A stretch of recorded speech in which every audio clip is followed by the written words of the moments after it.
Hello everyone, welcome back my online classes academy by Pushpa Tomar. और guys, आज की classes REET level 2 SST की history का टॉपिक करेंगे। और गाइस, आज की क्लास कंप्लीट देखना ताकि एग्ज़ाम में आपका कोई भी क्वेश्चन मिस ना हो। तो गाइस, कल हमने किया था वैदिक सभ्यता और आज का टॉपिक है हमारा जैन धर्म। आज का क्या टॉपिक है भी हमारा जैन धर्म। तो चलो गाइज, हम स्टार्ट करते हैं हमारा आज का टॉपिक।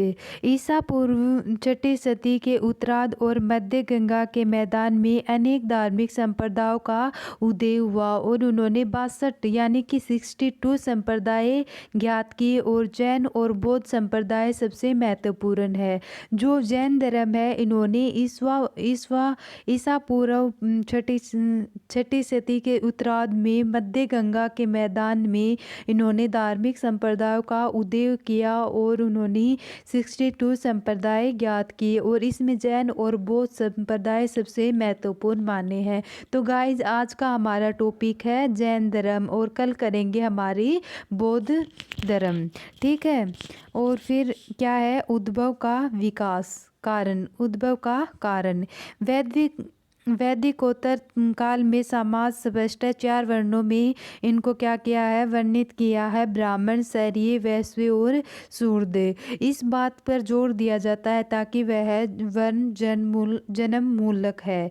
क्या बल दिया जाता है भी, जो इन्होंने वैदिकोत्तर काल को इन्होंने 4 भागों में बांटा था, ब्राह्मण, क्षत्रिय, वैश्य और शूद्र। तो इस बात पर इन्होंने बहुत ही महत्वपूर्ण क्या किया है, महत्वपूर्ण बताया है। और वर्ण जन्म मूलक है। और जो ब्राह्मण, जिन्हें पुरोहितों और शिक्षकों का कर्तव्य सौंपा गया था, ब्राह्मण है ना, उन्होंने पुरोहितों और शिक्षकों का उन्होंने कर्तव्य सौंपा गया था, समाज में अपना स्थान सबसे ऊंचा होने का दावा करते हैं। तो जो ये पुरोहित और शिक्षक हैं, तो उनका कर्तव्य सौंपा है और समाज में वह अपना स्थान सबसे ऊंचा होने का दावा भी करते हैं। वे कई विशेष अधिकारों के दावेदार हैं और दान लेना, करों से छुटकारा और दंडों से माफ़ी आदि। फिर क्या है, वर्ण कर्मों के शरीरों के दूसरा स्थान प्राप्त था। वे युद्ध करते थे, शासन करते थे और किसानों को उगाए गए करों पर जीते थे। जो जैन धर्म में वर्ण कर्मों की स्त्रियों के दूसरा स्थान माना गया है।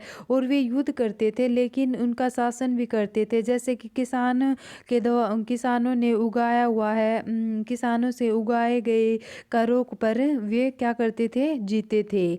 वैसे खेती, पशुपालन और व्यवहार करते थे। वे ही मुख्य करदाता है और इन्हें द्विज यानी कि जो दोबारा जन्म की श्रेणी में भी स्थान प्राप्त हुआ है। किस स्थान प्राप्त हुआ है भी, इन्होंने दोबारा जन्म की श्रेणी में भी इन्होंने स्थान प्राप्त किया है। द्विज को जनेऊ पहनने और वेद पहनने का अधिकार था, पर उन्हें शूद्रों को इससे वंचित रखा गया है। किसी भी जो शूद्रों हैं उनको वंचित रखा गया है। और किसके द्वारा भी, जो द्विज के जनेऊ पहनते थे और वेद पढ़ने का अधिकार था, उनको शूद्रों से वंचित रखा जाता था। शूद्रों का कर्तव्य ऊपर 3 वर्णों में किया गया है और स्त्रियों की भांति इन्होंने वेद पढ़ने की मनाही है। तो जो स्त्रियां थी, उनकी भांति उन्हें वेद पढ़ने की भी मनाही दी थी। वैदिकोत्तर काल की गृहदास, कृषिदास, शिल्पी और मजदूर के रूप में भी दिखाई देते हैं। किसके रूप में दिखाई देते हैं भी, गृहदास, कृषिदास, शिल्पी और मजदूर के रूप में भी इन्होंने क्या किया है, दिखाई दिया है। और वे स्वभाव से क्रूर, लोभी और चोर भी कहे गए और उन्होंने कुछ अस्पृश्य भी माने जाते हैं। कैसे माने जाते हैं भी, अस्पृश्य भी माने गए हैं। नेक्स्ट है हमारा वर्ण व्यवस्था को जितने ऊंचे वर्ण का होता था उतना ही शुद्ध और सुविधाधिकारी समझा जाता था। कैसा समझा जाता था? अभी जो वर्ण व्यवस्था है उन्होंने सबसे ऊंचा वर्ण का होता था और उनको शुद्ध और सुविधाधिकारी भी समझा जाता था। अपराधी जितने भी नीच वर्ण का होता है उन्होंने सज़ा उतनी ही अधिक कठोर होती है। कितनी भी सज़ा जो अपराधी चाहे कैसे कितने भी नीच वर्ण का क्यों ना हो उनको सज़ा उतनी ही कठोर मिलती थी। इस तरह वर्ण विभाजन वाले समाज में तनाव पैदा होना संभावित था और वैश्यों और शूद्रों में भी इन्होंने कैसी प्रतिक्रिया थी ये जानने का कोई भी साधन नहीं है। इन्होंने क्या कहा है कि जो ये वर्ण विभाजन वाले समाज में इन्होंने तनाव पैदा संभावित था और वैश्यों और शूद्रों में भी उनकी कैसी प्रतिक्रिया रही है यह जानने के लिए कोई भी साधन नहीं था। फिर है शहरियों के ब्राह्मणों के धर्म विवेचक बर्बुता पर प्रबल आपत्ति की उन्होंने वर्ण व्यवस्था का जनमूलक बनाने के लिए विरोध कर प्रकार का आंदोलन छेड़ा। कैसा आंदोलन छोड़ा भी इन्होंने? जो श्रेय ब्राह्मणों और वर्ण भी में प्रभुत्व के जो प्रबल आपत्ति के थे और उन्होंने वर्ण व्यवस्था को जनमूलक मानने के लिए विरुद्ध का एक आंदोलन छेड़ा। विविध विशेषाधिकार का दावा करने पर पुरोहितों और ब्राह्मणों की श्रेष्ठता के विरुद्ध शरीरों का खड़ा होना भी एक धर्मों का उदय उच्चतम कारण माना। कैसा माना? भी जो पुरोहित और ब्राह्मण के शरीर थे उन्हें शरीरों का खड़ा होना भी एक नए धर्मों का उदय माना। जैन धर्म संपादक वर्धमान महावीर बौद्ध धर्म और संपादक गौतम बुद्ध दोनों ही क्षत्रिय वंश के थे। कौन कौन से भी?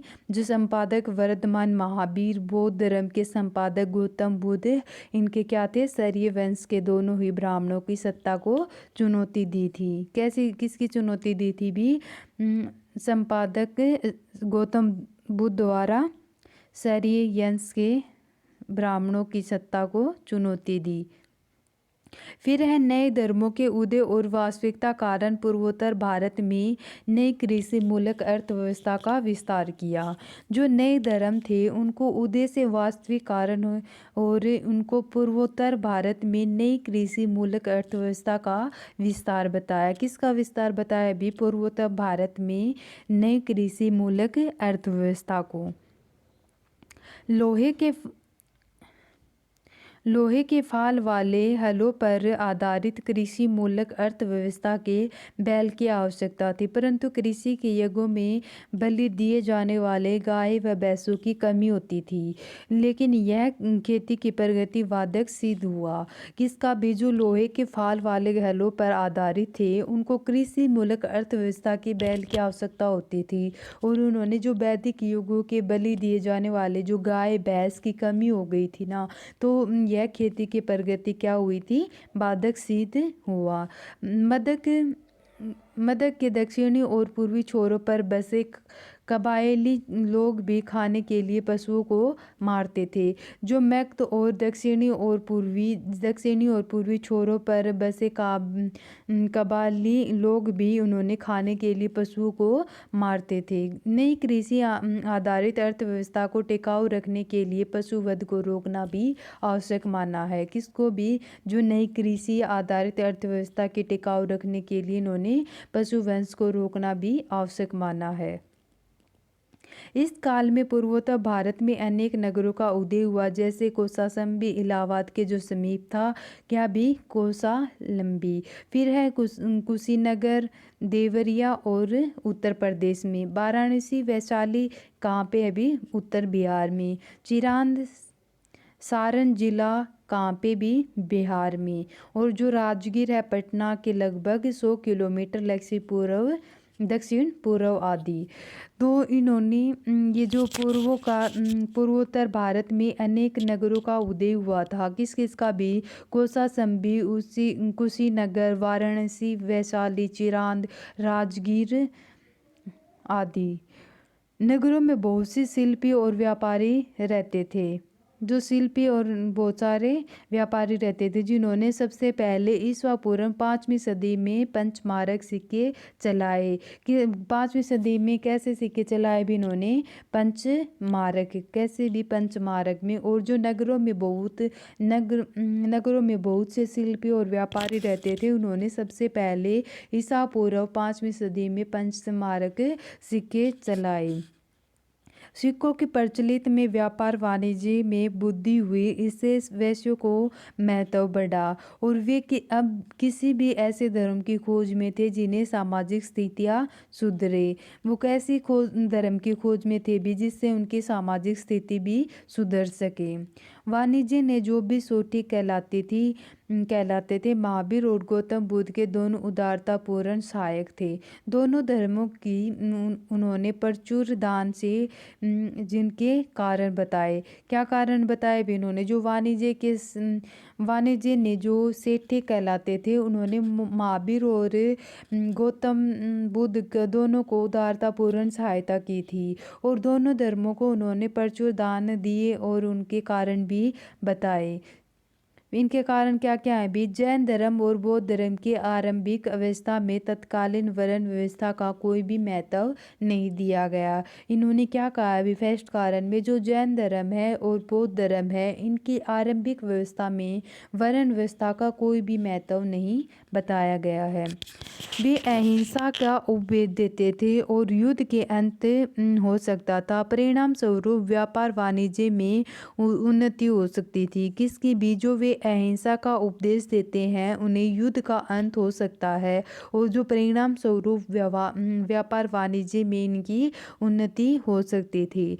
ब्राह्मणों ने कानून संबंधी पुस्तक धर्म सूत्र सद पर धन देने के निंदनीय मानता था और ब्याज को जीने वालों की आलोचना करता था। और जो वैश्य व्यापार वाणिज्य ने वृद्धि के कारण महाजनी करते थे और वे आदर नहीं पाते थे कि वे अपनी सामाजिक प्रतिष्ठा बढ़ाने के लिए उत्सुक थे। किसकी भी? सामाजिक प्रतिष्ठा बढ़ाने के लिए क्या थे? उत्सुक थे।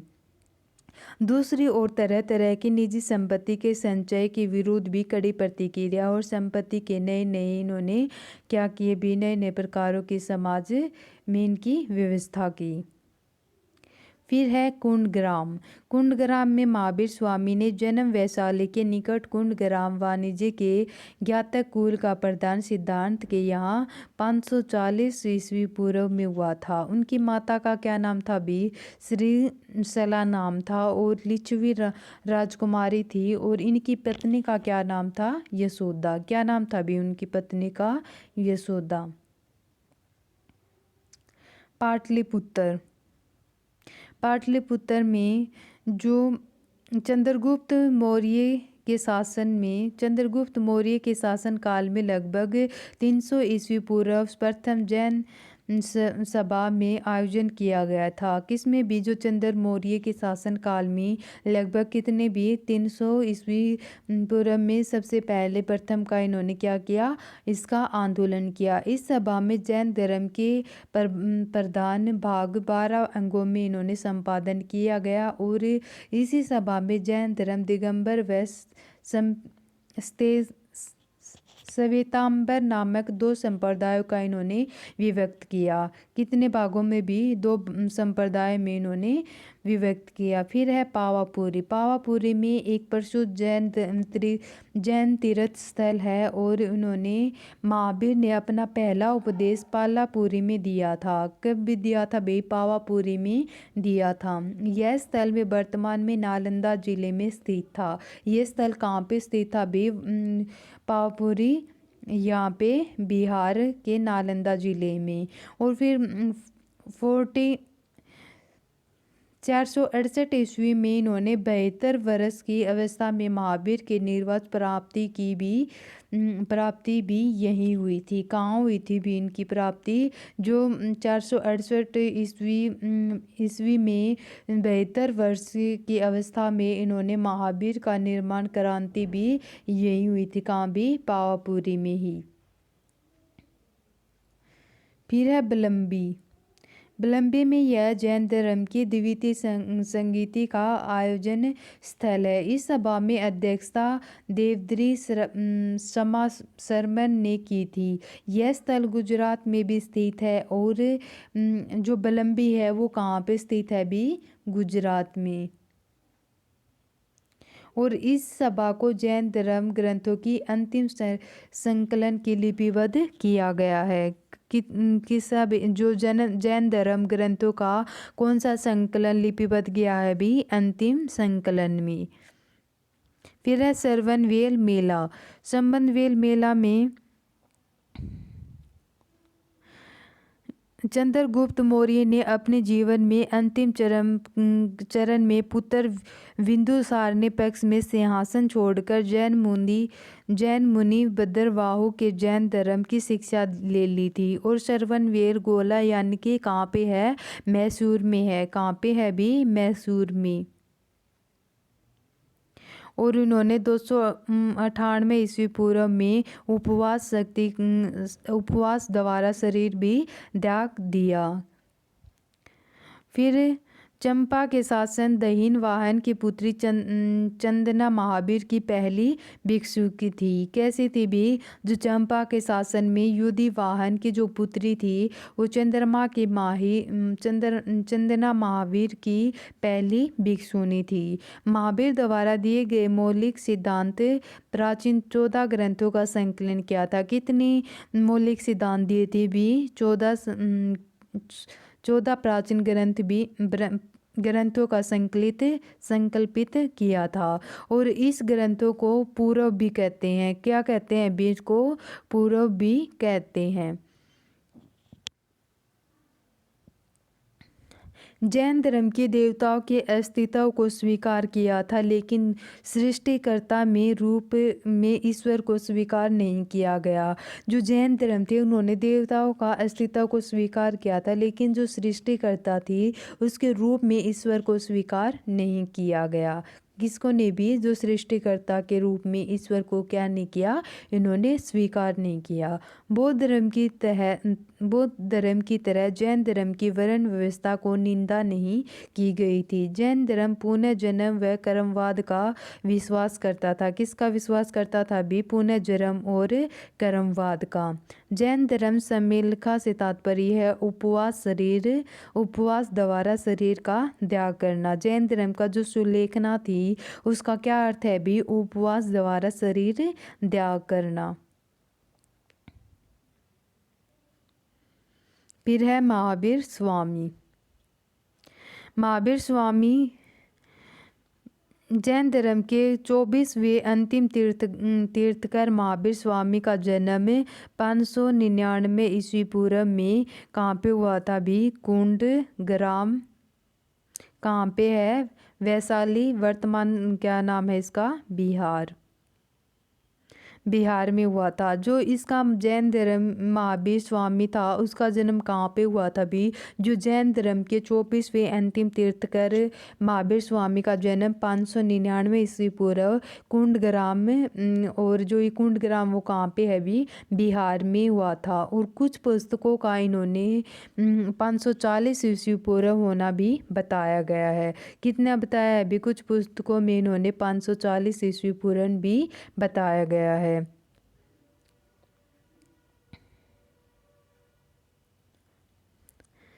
पिता का क्या नाम था, सिद्धार्थ। क्या नाम था पिता का, सिद्धार्थ। वजी संघ गणराज्य के ज्ञात्रिक कुल के प्रमुख थे।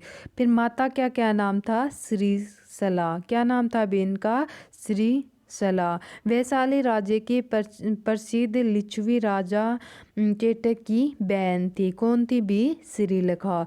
बचपन का क्या नाम था इसका, वर्धमान। और इसकी पत्नी का क्या नाम था, यशोदा। और पुत्री का नाम था प्रिय दर्शना। फिर है दामाद इसके जामली। दामाद का क्या नाम था भी? जामाली। फिर है वर्धमान के माता पिता के मृत्यु के पश्चात इन्होंने 30 वर्ष की आयु में ही अपने बड़े भाई नंदीवर्धन की अनुमति लेकर संन्यास किया। किसका संन्यास? किसकी अनुमति लेकर इन्होंने संन्यास किया? जो वर्धमान ने, इनके जो माता पिता की मृत्यु के बाद में इन्होंने 30 वर्ष की आयु में ही इन्होंने इसके जो महावीर स्वामी थे उसके बड़े भाई का क्या नाम था? नंदीवर्धन। इसके बड़े भाई का क्या नाम था भी? नंदीवर्धन था। और उसकी अनुमति लेकर ये 30 वर्ष की आयु में ही क्या लिया इन्होंने? संन्यास लिया। 12 वर्ष की कठोर तपस्या और साधना के पश्चात 13वीं वर्ष में जुम्बिक ग्राम के समीप तिरजुपालिका नदी के तट पर साल वृक्ष के नीचे इन्होंने कैवल्य ज्ञान की प्राप्ति की। किसकी प्राप्ति की भी? कैवल्य ज्ञान की प्राप्ति की। इसी समय जो केवली जिन अहम महावीर और निंद ग्रंथ कहलाए और इसे जैन धर्म भी कहलाया। जैन धर्म के प्रचार हेतु महावीर स्वामी पावापुरी के जैन धर्म की स्थापना की। किसकी स्थापना की भी? महावीर स्वामी ने पावापुरी के जैन संघ की इन्होंने स्थापना की। महावीर के प्रथम शिष्य उनके दामाद जामावली बने। जो महावीर स्वामी थे उसके जो सबसे पहले शिष्य थे वो कौन थे भी? जामावली। तो उसके दामाद का नाम भी जामावली है। तो वही जो महावीर का दामाद ही क्या बना? सबसे पहले शिष्य था। भगवान महावीर की प्रथम जैन भिक्षुणी चंपा नरेश दशीवाहन की पुत्री चंदना बनी थी। जो महावीर की सबसे पहले जैन भिक्षुणी थी वो चंपा नरेश दहीवाहन की पुत्री कौन थी भी? चंदना बनी थी। जैन धर्म में प्रचलित वैदिक यज्ञों ब्राह्मणवादी कर्म कांडों एवं अंधविश्वासों के विरोध किया और वर्ण व्यवस्था व जाति व्यवस्था को नकार दिया गया। इन्होंने जो जैन धर्म है इन्होंने जो वैदिक काल ब्राह्मणीवादी और कर्मकांडों एवं अंधविश्वासों का विरोध किया और इन्होंने वर्ण व्यवस्था व जाति व्यवस्था को भी नकार दिया गया था। और 30 वर्ष तक धर्म के प्रचार करने के लिए इन्होंने 72 वर्ष की आयु में 527 ईस्वी पूर्व भगवान महावीर ने राजगृह का समीप पावापुरी के राजा हस्तिपुर में सागिने का शरीर त्याग दिया था। और उनकी मृत्यु को जैन मत में निर्माण कहा गया है। जो इनकी मृत्यु थी वो कितने वर्ष में हुई थी? 72 वर्ष की आयु में ही इन्होंने जो 527 ईस्वी पूर्व में भगवान महावीर का राजगृह के समीप जो पावापुरी में राजा हस्तिपाल के सागिने में इनका शरीर त्याग दिया था। और मृत्यु में जैन मत का निर्माण भी कहा गया है। और इनकी जो कुछ वर्तमान महावीर और जैन संप्रदाय। वर्धमान महावीर और जैन संप्रदाय। जैन धर्मावलंबियों का विश्वास है कि उनके सबसे महान धर्मों श्रेष्ठ महावीर का पहले 23 और आश्चर्य हुए थे और उसे तीर्थकार भी कहलाता है। क्या कहलाता है भी? तीर्थकर भी कहता है। यदि महावीर की अंतिम और 24वीं तीर्थकर माने तो जैन धर्म का उद्भव काल ईसा पूर्वी 9वीं सदी में ठहरता है। अगर यदि महावीर की जो अंतिम या 24वीं तीर्थकार है वो अगर उनको माने तो जो उद्भव काल की ईस्वी पूरी कौन सी सदी में होगी? 9वीं सदी में ठहरती है। आरंभ में अधिकतर तीर्थकार 15वें तीर्थकर तक पूर्वी उत्तर प्रदेश बिहार में उत्पन्न बताए थे। कहाँ पे बताए थे भी? पूर्वी उत्तर प्रदेश बिहार में। कहाँ भी? बिहार में।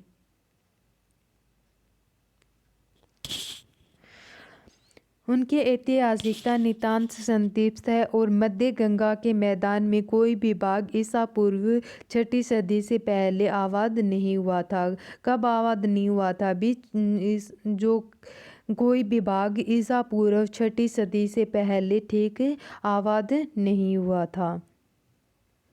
जैन धर्म के प्राचीनतम सिद्धांतों का प्रतिपादन 23 तीर्थंकर पार्श्वनाथ माने गए हैं जो वाराणसी के निवासी थे और वे राजसी जीवन को छोड़कर सन्यासी हो गए थे। कब सन्यासी हो गए थे भी जो जैन धर्म के प्राचीनतम सिद्धांतों का जो प्रतिपादन था 23वें तीर्थंकर में इन्होंने पार्श्वनाथ माने जाते थे और वाराणसी के निवासी थे।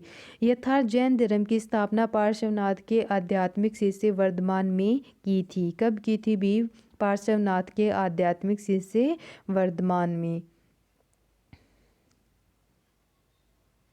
एक परंपरा के अनुसार वर्धमान महावीर का जन्म 540 ईस्वी पूर्व बिहार में वैशाली जिले में वैसाड में हुआ था। उनके पिता सिद्धार्थ थे और त्रिशला बिंबिसार के ससुर लिच्छवी नरेश चेतक की बहन थी। किसकी बहन थी भी जो ससुर जो लिच्छवी नरेश थे उसकी बहन थी। बहन का क्या नाम है? चेतक। महावीर के परिवार का संबंध मगध के राजा परिवार से था और इसके धर्म प्रसार में सुविधा हुई। किसकी सुविधा हुई भी जो महावीर का परिवार था उसका संबंध राज परिवार से था और इसने धर्म प्रसार की सुविधा हुई। महावीर 30 वर्ष की अवस्था में गृहस्थ जीवन का त्याग कर सत्य की खोज में इन्होंने क्या किया? सन्यासी हो गए थे और 12 वर्षों तक वे भटकते रहे और वे एक गांव से एक दिन से अधिक और एक शहर में 5 दिनों से अधिक नहीं टिकते थे। क्या कहते हैं भी जो महावीर है वो 30 वर्ष की आयु में ही इन्होंने अपने गृहस्थ जीवन को त्याग कर सत्य की खोज में इन्होंने क्या किया था? सन्यासी हो गए थे और 12 वर्ष की उम्र में ये भटकने लगे थे और इन्होंने एक गांव से एक से अधिक और एक शहर में 5 से दिन अधिक नहीं रुके थे। कहा जाता है कि 12 वर्ष की लंबी यात्रा के दौरान इन्होंने एक बार अपने वस्त्र नहीं बदले, किंतु जब वह 42 वर्ष की अवस्था में उन्हें कैवल्य प्राप्त हो गया था और उन्होंने वस्त्र का एकदम ही त्याग कर दिया गया। जो महावीर स्वामी है इन्होंने क्या कहा है कि जो ये 12 वर्ष की लंबी यात्रा के दौरान भी इन्होंने एक बार भी अपने वस्त्र नहीं बदले और वो 42 वर्ष की अवस्था में उन्होंने कैवल्य प्राप्त हो गया था और उनके वस्त्र एकदम ही त्याग कर दिए।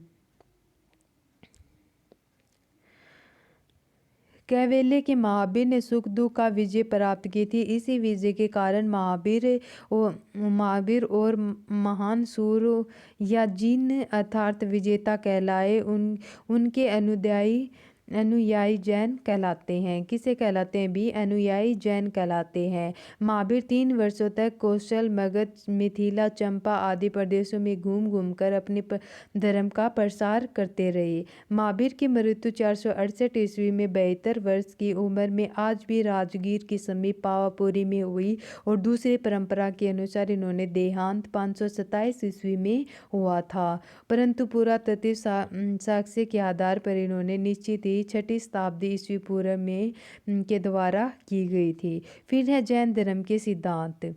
जैन धर्म के सिद्धांत क्या है कि जैन धर्म के 5 व्रत हैं। ऐसा यानी हिंसा नहीं करना, झूठ न बोलना, चोरी न करना और संपत्ति अर्जित न करना, इंद्रिय निग्रह करना। जो अहिंसा या अमृक्षा, अचौर्य और अपरिग्रह और ब्राह्मण यानी तो इन्होंने क्या कहा है कि हिंसा नहीं करना, झूठ नहीं बोलना, चोरी नहीं करना और संपत्ति अर्जित नहीं करना और इंद्रिय निग्रह करना। कहा जाता है कि इसमें 4 व्रत पहले से चले आ रहे हैं और महावीर का केवल 5वां व्रत जोड़ा। महावीर ने कौन सा जोड़ा भी? जो पहले तो 4 व्रत आए थे लेकिन जो महावीर स्वामी ने इन्होंने 5वें व्रत को ही जोड़ा था, इंद्रिय निग्रह करना। जैन धर्म की अहिंसा को सबसे अधिक महत्व दिया है। किसको सबसे अधिक महत्व दिया है? भी अहिंसा को सबसे अधिक महत्व दिया है। महावीर की पूर्व तीर्थंकर पार्श्व ने तो अपने अनुयायी को निचले और ऊपरी अंगों को वस्त्र से ढकने की अनुमति दी थी, परंतु महावीर के वस्त्र का सर्वथा त्याग करने का आदेश दिया। आगे चलकर इन्होंने जैन धर्म के दो संप्रदाय बताए भी। कौन कौन से? श्वेतांबर और दिगंबर। श्वेतांबर को क्या कहते हैं? सफेद वस्त्र धारण करने वाला, और दिगंबर नग्न रहने वाला। जैन धर्म में देवताओं का अस्तित्व स्वीकार किया गया, पर उनका स्थान जीन से नीचे रखा जाता है। बौद्ध धर्म की भांति इसमें वर्ण व्यवस्था की आलोचना नहीं की। महावीर के अनुसार पूर्व जन्म से अर्जित पुण्य और पाप के अनुसार में किसी की जन्म उच्च या निम्न कुल में होता है। जो बौद्ध धर्म थे उसकी वर्ण व्यवस्था की आलोचना नहीं की, बल्कि जो पूर्व जन्म में अर्जित पुण्य या पाप के अनुसार किसी भी जन्म उच्च या निम्न कुल में होता है। महावीर के चांडालों में मानवीय गुणों का होना संभव बताया, और मतसूद से अच्छे आवरण वाले निम्न जाति के लोग भी मोक्ष पा सकते हैं। क्या पा सकते हैं? भी मोक्ष पा सकते हैं।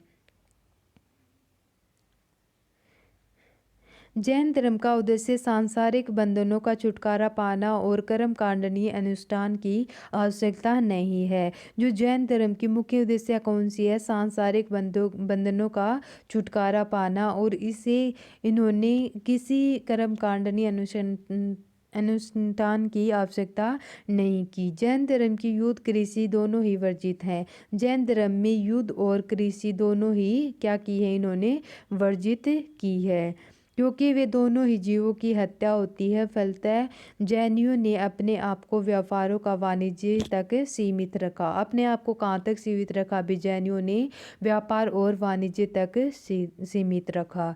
जैन धर्म का प्रसार। जैन धर्म का प्रसार में जैन धर्म के उपदेशों और प्रचार प्रसार के लिए महावीर ने अपने अनुयायी का एक संगठन बनाया, और जिसे स्त्री और पुरुष दोनों ही स्थान मिले। जैन धर्म को अपने ब्राह्मण धर्म और स्पष्टतः पृथक नहीं किया गया, इसलिए वे दोनों ही अधिक संख्या का आकृत करने और असफल रहे। किसके लिए असफल रहे? जो जैन धर्म थे अपने ब्राह्मण धर्म को स्पष्ट पृथक नहीं किया था, और लोगों को अधिक संख्या का आकृष्ट करने में असफलता रही थी। महावीर ने अनुयायियों की संख्या कितनी बताई है? भी 14,000 बताई है। जैन धर्म दक्षिण और पश्चिम भारत में फैला हुआ, और ब्राह्मणीय धर्म कमजोर था। क्या कहा है? कि जो ये जैन धर्म है इन्होंने दक्षिण और पश्चिमी भारत तक फैला हुआ ब्राह्मणीय धर्म कमजोर था। एक प्रवर्ती परंपरा के अनुसार कर्नाटक में जैन धर्म का प्रसार सम्राट चंद्रगुप्त मौर्य 332 ईस्वी पूर्व से लेकर 258 ईस्वी पूर्व ने किया था। कितने में किया था? भी 332 ईस्वी से लेकर 998 ईस्वी में किया था। क्या? भी जो कर्नाटक में जैन धर्म का प्रसार और सम्राट चंद्रगुप्त मौर्य ने उसने जैन तथा अपना लिया। जीवन के अंतिम वर्ष को जैन साधु होकर कर्नाटक में बिताए, लेकिन इनकी जो पुष्टि अन्य स्रोतों में नहीं होती थी। क्या नहीं होती थी? भी इनके अनेक स्रोतों में जैन धर्म अपना लिया था, और इनके जो अंतिम वर्ष थी वो क्या थी? जैन साधु होकर कर्नाटक में बताई थी। दक्षिण भारत में जैन धर्म में फैलने का दूसरा कारण यह भी बताया है कि महावीर का निर्माण में 200 वर्ष के बाद मगध के भारी अकाल पड़ा। कब पड़ा? भी 200 वर्ष बाद मगध के भारी अकाल पड़ा था। कहाँ? भी दक्षिण भारत में। अकाल में 12 वर्षों तक रहा था। जो अकाल था वो 12 वर्ष तक रहा था, और अतः बहुत से जैनी भद्रवाह नेतृत्व के प्राण बचाने के लिए दक्षिण में चले गए थे। कहाँ चले गए थे? भी दक्षिण में चले गए थे। शेष जैनी स्थलवाह में मगध में ही रह गए थे। जो शेष बचे हुए थे वो कहाँ पे रहे थे? स्थलवाह नेतृत्व यानी कि मगध में ही रहे थे। प्रवासी जैनों दक्षिण भारत में जैन धर्म का प्रचार किया था। अकाल समाप्त होने पर दक्षिण गए जैनी मगध लौट आए तो स्थानीय जैनों ने उनका मतभेद हो गया। दक्षिण में लौटे जैनों का दावा था कि काल की अवधि में उन लोगों ने अपने धार्मिक नियमों का पालन किया था और मगध के जैनों का नियम पालन नहीं किया और वे क्या हो गए थे, शिथिल हो गए थे। क्या हो गए थे भी, वे शिथिल हो गए थे। जैन धर्म का मुख्य उपदेश संकलित करने के लिए पाटलिपुत्र में एक परिषद का आयोजित किया। किस परिषद का आयोजित किया भी? पाटलिपुत्र में एक जैन धर्म के मुख्य उपदेशों का संकलित करने के लिए कहाँ भी? पाटलिपुत्र में एक परिषद का क्या आयोजित किया। लेकिन दक्षिणी जैन में एक परिषद बहिष्कार किया और निर्णयों का मानना अस्वीकार कर दिया और दक्षिणी जैन दिगंबर कहलाए और मगध के जैन श्वेतांबर। कर्नाटक में जैन धर्म को फैलाने की पुरातात्विक साक्ष्य ईसा 3री सदी में पहले से नहीं मिलता। 5वीं सदी में कर्नाटक के बहुत सारे जैन मठ स्थापित हो गए थे। उसे बस्ती कहते हैं। जो बस्ती है उसे किसे कहते हैं? 5वीं सदी में कर्नाटक के बहुत सारे जैन मठ क्या हो गए थे? स्थापित हो गए थे। उड़ीसा में कलिंग के जैन धर्म के प्रचार ईस्वी पूर्व 4वीं सदी में हुआ और ईस्वी पूर्व 1ली सदी में कलिंग नरेश खारवेल ने इन्होंने संघर्षण किया और आंध्र और मगध के राजाओं में इन्होंने क्या किया? पराजित किया था। ईस्वी पूर्व 2री और 1ली सदी में जैन धर्म तमिलनाडु के दक्षिण भागों में पहुंचा। कहाँ पहुंचा भी? जैन धर्म के तमिलनाडु दक्षिण भागों में। जैन धर्म को उतना ही आश्रय नहीं मिलता जितना बौद्ध धर्म को, फिर भी यहाँ कभी भी नहीं पहुंचा और अस्तित्व बताए हुए है। बौद्ध धर्म की व्यावहारिकता रूप में भारतीय उपमहाद्वीप का लुप्त हो गए थे। फिर है जैन धर्म के योगदान। क्या है भी? जैन धर्म के योगदान। जैन धर्म के योगदान में सबसे पहले वर्ण व्यवस्था और वैदिक कर्मकांड की बुराइयों को रोकने के लिए इन्होंने क्या किए? प्रयास किए। किसको भी? जो वैदिक कर्मकांड की बुराइयों को रोकने के लिए वर्ण व्यवस्था में सबसे पहले इन्होंने प्रयास किए। जैनों ने संस्कृत भाषा का परित्याग कर धर्मोपदेश के लिए आम लोगों को बोलचाल की भाषा प्राकृत को अपनाया। जो लोगों की बोलचाल थी वो कैसी भाषा थी भी? प्राकृत भाषा को अपनाया था और धार्मिक ग्रंथ अर्धमागधा भाषा में लिखे थे। किस भाषा में लिखे थे भी? धार्मिक ग्रंथ अर्धमागधी।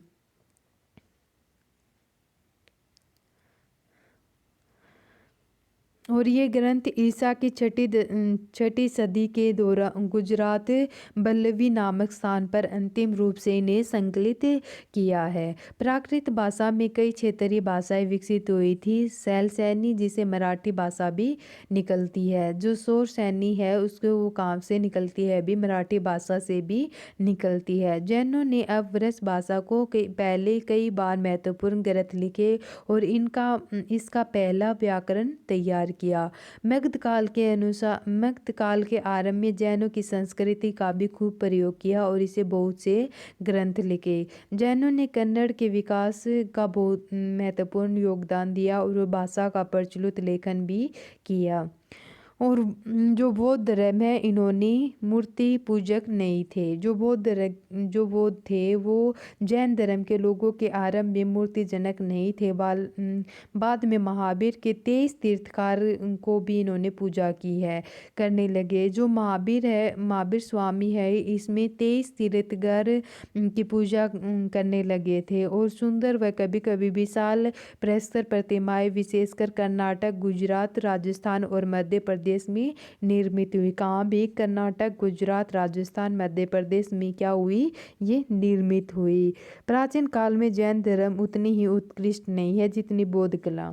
इन्होंने क्या कहा है कि जो प्राचीन कला है उनको जैन कला में उत्कृष्ट नहीं मानी है जितनी बौद्ध धर्म की है।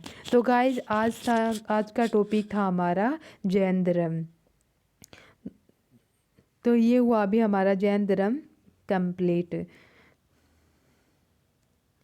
गाइज हमने ज्योग्राफी की और हिस्ट्री की और पॉलिटी की क्लास भी स्टार्ट कर रखी है।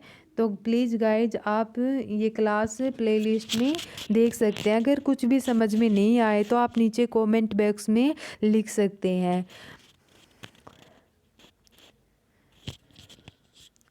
ठीक है गाइस, अगर आज की क्लासेज आपको पसंद आई हो तो प्लीज़ चैनल को लाइक, सब्सक्राइब और शेयर कर देना, ताकि आने वाली हर क्लासेस का आपको नोटिफिकेशन मिलता रहे। तो ठीक है guys, bye bye, take care, thank you.